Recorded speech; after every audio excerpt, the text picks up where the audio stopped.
Hello and welcome to Lost in Sci-Fi and Fantasy, where this week we are continuing our Avatar journey once again with The Legends of Korra. Specifically, The Legends of Korra, Book 1, Air. So, as you can tell by the title of this season, it is meant to be a continuation directly from the Avatar The Last Airbender series, where that was 3 seasons consisting of water, earth, and fire. Since he already knew air, we didn't get an air one.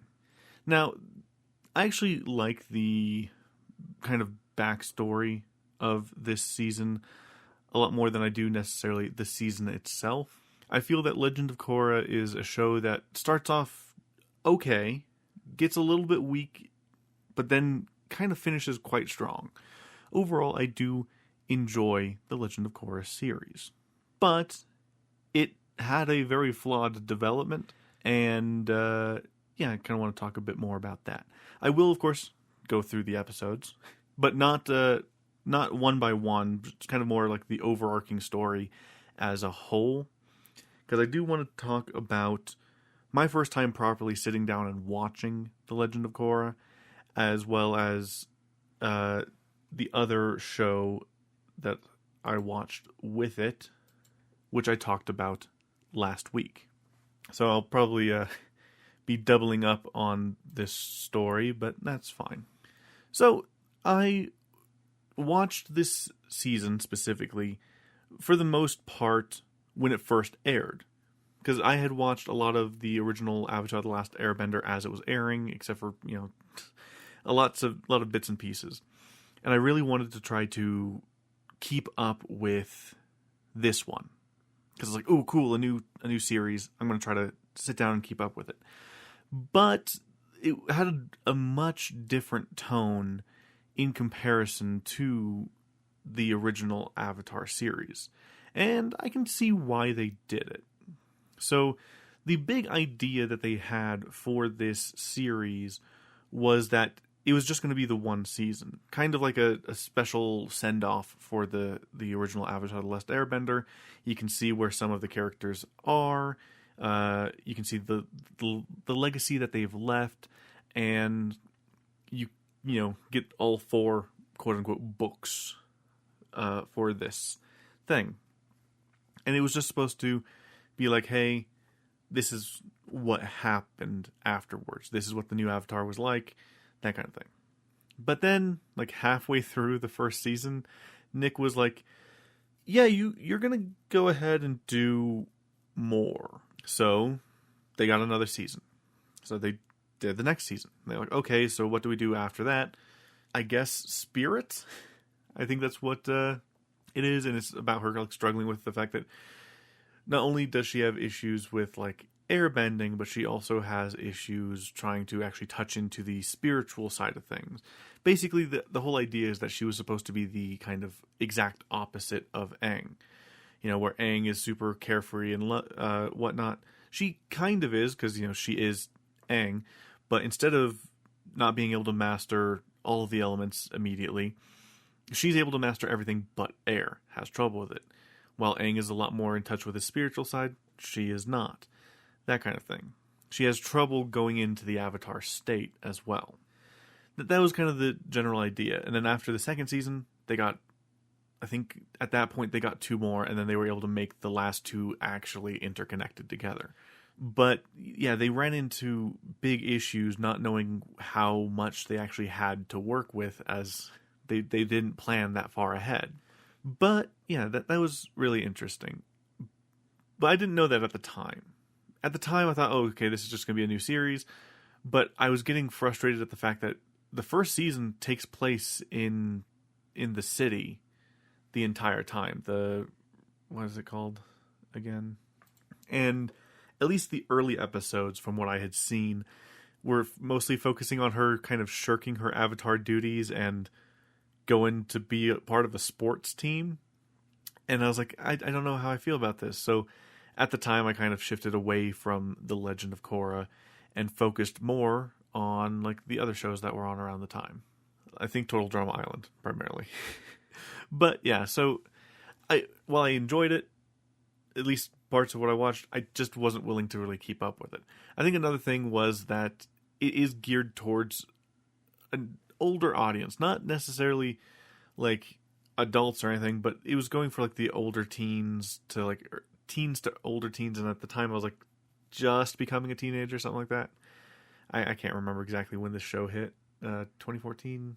Yeah, I was like just becoming a teenager, and I was just like, and I was drifting away from that. So a couple years ago, I was like, you know what? I'm going to try to watch Legend of Korra, because I had bought all of the Avatar series and the Legend of Korra series on DVD, and I was like, okay, I'm going to watch them. I watched all of Avatar. It's time to start tackling Legend of Korra. But I decided to double things up a little bit, because at the same time, I really wanted to watch She-Ra and the Princesses of Power. And I was just kind of getting into that. So what I did is I decided to combine them. They roughly had about the same number of episodes, so I was able to do, one season, except She-Ra technically has 5 seasons, but the last season's like split into 2, because that's around the time that Netflix started doing really dumb shit and splitting seasons just arbitrarily. So that's what I did. I started to watch them together. That's why I decided to do them kind of together. They're not in the same episode, but they do come one after each other. So last week I did She-Ra and the Princesses of Power. And this week I am doing Avatar: The Last Airbender, The Legend of Korra. Yeah, I kind of paired them together and wanted to see the different ways that the stories could go. And funnily enough, they kind of pair really well together. I don't know if you've ever like tried to watch them together, but they pair together quite nicely. Both of them kind of start one way and then start shifting massively as the show goes. But yeah, so this one starts with Korra, I don't know, what are they called again? I think it's the White Lotus. They come to see if the Avatar has been chosen, I guess. And they are going to the Southern Water Tribe to see if the person that they believe is potentially the Avatar is. And they go, and they're like, how can we be sure? And she's already bending water, earth, and fire fine. So they're like, yeah, she is. And from there, she is then just kind of trained specifically on everything, but she has trouble grasping air. So they decide to send her off to Tenzin, who is Aang's son, to teach him so that he can teach her how to airbend using kind of like the traditional monk method. Because for some reason, Tenzin didn't come there, so she has to go. But she goes to live with Tenzin and his family so that she can try to train and become fully Avatar. To do so, they are at the Air Temple that's on an island just outside of Republic City. Now, between the events of Avatar: The Last Airbender and The Legend of Korra, technology has massively advanced. So we went from, horse-drawn carriages and rickshaws and shit and pushing carts to cars, trains, airships. I mean, they had airships in the last one, but still, technology has advanced, and this is a proper huge skyscrapers, New York-esque city that they're living in. But Korra's having trouble actually getting a grasp on airbending, and part of it is that she just doesn't want to focus. She's having a hard time focusing on the meditation and whatnot, which I can see that's kind of how they lead to she has trouble actually getting in touch with the spiritual side of things. But yeah. So because of the fact that she just isn't gelling with it, she decides to go and sneak off the island and explore the city, where she comes across a sport called pro bending.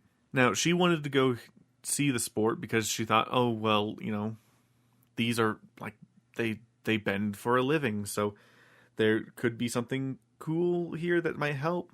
But while she explores the city, she does find that there is a bit of a disparity between, like, there's been kind of like a weird classist system that's kind of slipped in, where people who don't bend are becoming more and more resentful of people who can, as it seems that bending itself is becoming a bit more of a rarity.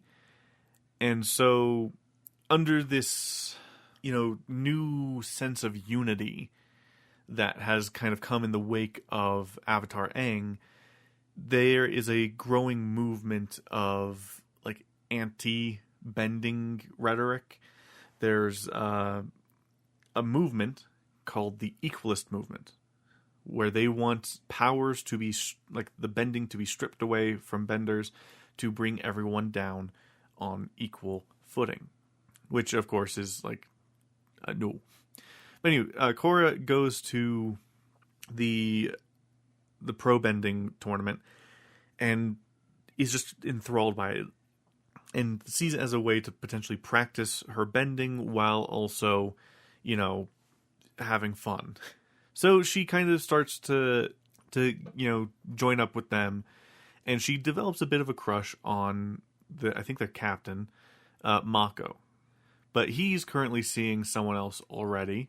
Bolin starts to develop a crush on Korra. So there's this like weird kind of love triangle thing between the brothers and her. I guess it's kind of like a square / I guess more of a rhombus or something. I don't know. It's weird. But yeah, there's a relationship struggle going on, and she kind of ends up leading Bolin on a bit before just kind of like being like, no, never mind. Like, I actually like your brother. And she even kisses his brother, even though he's currently dating someone else. So he's currently dating Asami. It just becomes a mess. And all the while, in the background, there is the growing equalist movement. But overall, a lot of the season does still actually revolve a bit around the pro bending. At least a good chunk of it. Maybe the first, third to a half of the show. But things start ramping up as the equalists start taking hostages and forcibly removing powers. So Korra has to start hunting them down. In a fight, she does end up having her powers taken, like all of her bending abilities are blocked and taken, to which she is then only able to try and airbend, and it is through this that she's able to properly airbend. We're also shown that the bad guys are the representative of the Southern Water Tribe, his brother. Now, the story behind them is that one could bend, the other could not. And the father showed a lot of preference to the son that could bend. And so they decided to... They figured that because of this, there's a massive inequality, and they would rather things be equal. So they kind of worked together to do this. But the senator, or representative, in the end realizes that no, things aren't right. And when Korra absolutely, demolishes their movement, he goes... They escape on like a fucking motorboat. The representative of the water tribe takes one of the like shocky gloves and like electrocutes the gas tank, blowing them both up. But yeah, that's kind of the general plot of the season. And I think that overall it's pretty good. And as a standalone, I think it would have been really, really okay. But then we have the second season. The second season's not bad, per se. Like, as its own thing, it's not bad either. But I do have problems with the fact that pretty much the villain, it's the same villain again. But they had a bit of a short turnaround, so they kind of had to, cut some corners. But yeah, it was a little bit disappointing that, like, oh, okay, so it's just like the same deal again. But instead of like brothers that are looking for equality, it's just like this guy who really wants power. But yeah. Yeah, no, like, I think that, like, having the Avatar maybe find the unconventional ways of learning is not a bad idea. Also, technically, there's no, like, world-ending issue that's threatening things. That's, I guess, not... The story's different is the main thing, I guess. Because there's not a world-ending thing just hovering over it. It's more localized, personal. It shows, that not every avatar has this, like, world-ending thing that they have to face. Usually, it's a lot smaller. The thing that, like, Avatar Kyoshi was most known for was splitting off a bit of land and creating Kyoshi Island, because there was, like, in some irreconcilable differences. But for the most part, like, it wasn't world ending. Like, the Avatar is supposed to just kind of be a bit of a peacekeeper, and that can be done locally, worldwide, but it does kind of defeat part of the purpose of the Avatar, is that the Avatar is supposed to travel. The Avatar is supposed to go around the world. But for this, if it was just this, I would have still been a bit disappointed, because the Avatar didn't, build up stuff. Like, Team Avatar for this show is found in the one city. You get your earth bender, you get your fire bender, you get she's already a water bender to begin with. So, like, and then you have the airbender in Tenzin. So you get these, like, 3 things, or the 4 things.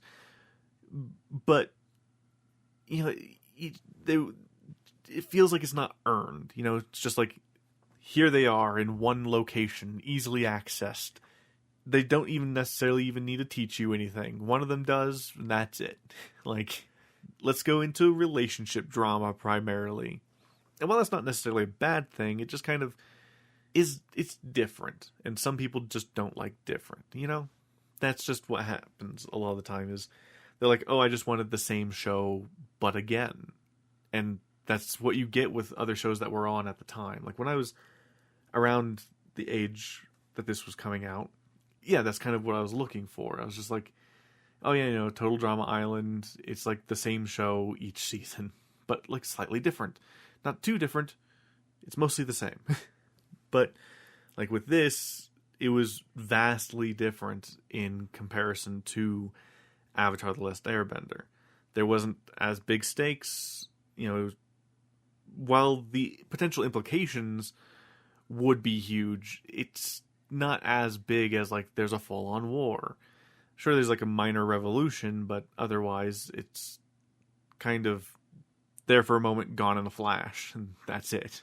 But the show does pick up as it goes, because while it doesn't do it in the second season, the third and the fourth season really are able to ramp things up and just fucking send it. And it has a lot more in the way of stakes and potential as it goes. And we will get to that eventually as we talk about things. But for now, we will go ahead and leave it there. Now, I did last week She-Ra and the Princesses of Power. This week I did The Legend of Korra, Season 1, or Book 1 Air. Now, next week, I am doing the Tomb Raider anime, I guess is what it technically is. It's the animated Tomb Raider series. Now, I'm kind of curious about this, just to see, like, what it's like. because I have no clue what kind of plot or anything that it's supposed to have. So we shall see. I kind of picked it on a whim, and I'll be honest, I was not planning on having 3 series back to back, but that's just kind of how it ended up working out. You know, these things happen, I guess. Yeah, I don't know when I'm going to do the 2nd season of Legend of Korra. Probably closer to the release of the 2nd season of the live action Avatar. We'll see. But yeah, with that said, thank you guys so much for listening. If you guys liked this, feel free to give it a like, comment, subscribe if you are listening on YouTube, or feel free to rate, review, and share it with your friends on any podcast catcher of your choice. But once again, with that said, thank you guys so much for listening. I will talk to you guys next time. Goodbye.